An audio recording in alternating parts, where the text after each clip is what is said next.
New at 6, long waiting list for treatment and not enough funding. That's what some addiction experts say New York is battling right now. And the ramifications are being seen right here in the capital region. CBS 6's Tori Wells learned what it means for the heroin epidemic across the state and asked a local lawmaker just what can be done about it.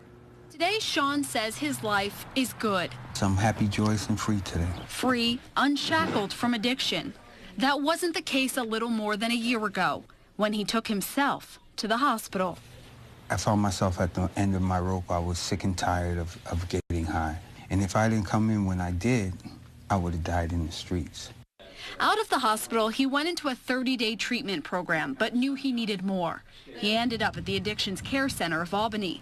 They offer long-term treatment where independence comes gradually. Sean is on that track and has dreams again. He told me he used cocaine, but those battling heroin addiction face a similar struggle.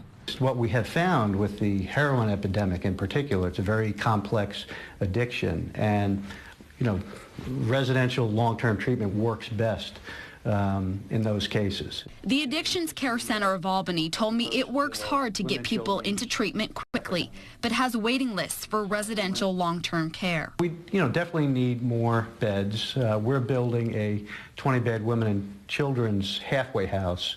People's addiction gets worse when they're waiting for treatment. People wind up unnecessarily in the hospital.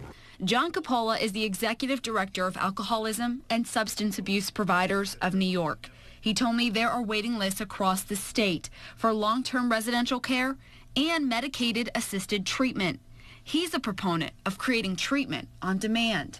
So that when somebody realizes that their son or daughter has an addiction problem and they need treatment, they pick up the phone, and then you would want to be able to find some place where you could be stabilized, and if you needed any kind of medical attention, that you receive that medical attention. Coppola says creating that kind of care will take a county-by-county approach and more funding than the state has provided. Do we need to invest more resources on prevention, treatment, and recovery? Absolutely. State Senator George Amador chairs the Alcoholism and Drug Abuse Committee and the state's Heroin Task Force, a group that's been traveling the state, listening to families, providers, and law enforcement. It's trying to come up with legislation and funding to combat heroin.